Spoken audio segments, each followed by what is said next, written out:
All right, guys, so let's do number 24. Draw a free body diagram of a block that slides down a frictionless plane having an inclination of 15 degrees. The block starts from rest at the top. Find the length of the incline. Oh, and the length of the incline is 2 meters. Find the acceleration of the block and its speed when it reaches the bottom of the incline. All right, let's draw this. All right, let's get started. So here's the block here. So this is going to be the incline. Here's going to be the block. And this length is here is going to be, I believe this is going to be 15 degrees. So theta is going to be 15 degrees. This would be some mass. I don't know if they're given the mass. I don't think that's relevant here. The mass is just a mass. Gravity is going to be 9.8 meters per second square.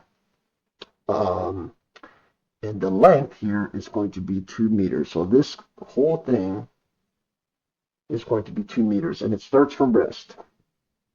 At the top, the length. Okay.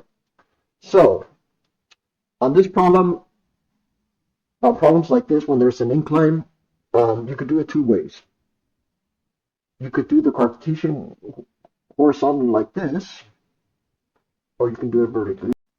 So it's really the same setup, but we're going to slant the incline. We're going to put this incline right here. So we're going to call this the positive x-axis, and that's the only component we're going to worry about. We're not going to worry about the y-axis. We're just going to worry about the component, because the normal force here will cancel with the normal force of here. So what we're really looking for is this component right here. And if you know your geometry, and let's kind of quickly figure this out, the best way to figure it out is to just draw a straight line. So this is going to be the incline. We're going to draw a straight down, which is gravity. We're going to draw a perpendicular line here. And you can see that this line right here matches this line. So this is going to be 90 degrees, and this is going to be, and since these are at 90, this has to be theta right there. So right off the bat, we can get the components if we work out the geometry. All right, so let's sum up the forces. So the sum of the forces in the x direction is going to be ma in the x. The sum of the forces in the y direction is going to be strictly 0. So let's solve for the forces here. So f of x, so this is going to be the component. The hypotenuse will always be the gravity. And g sine of theta would be that component of that force. It's going to be ma in the x direction. And we're done. That's it, folks. Notice that the mass cancels off.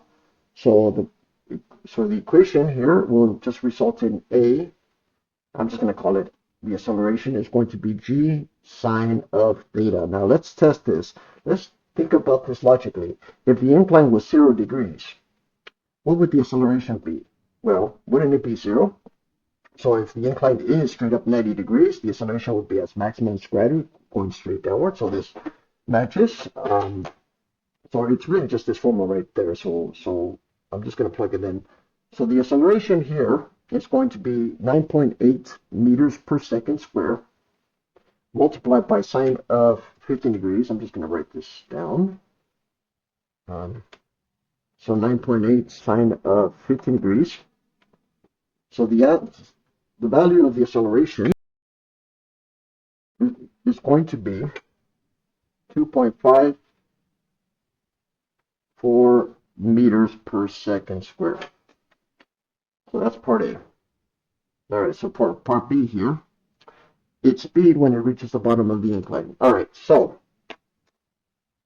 they give you a length. So let's kind of reread the kinematic equations here.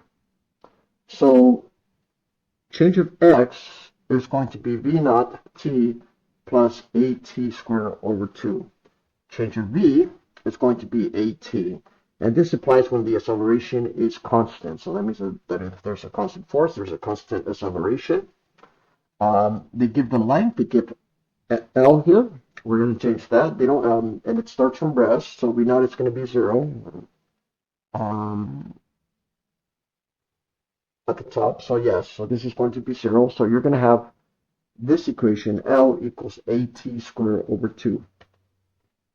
And you're going to have the speed being simply AT. Now you have those two equations.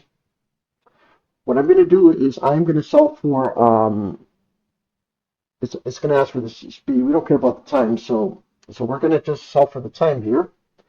And we're going to say that L equals A over 2 B over A squared. So there we go. So now you have the equation of B squared over 2A.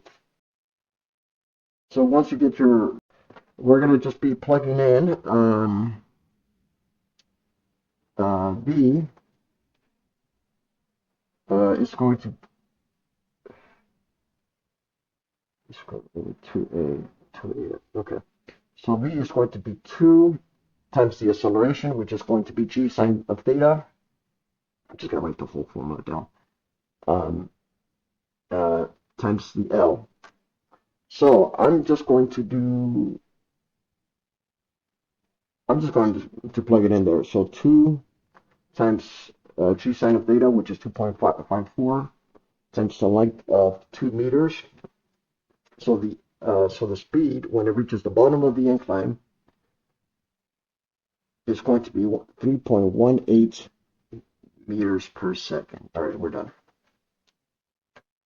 I hope this helps.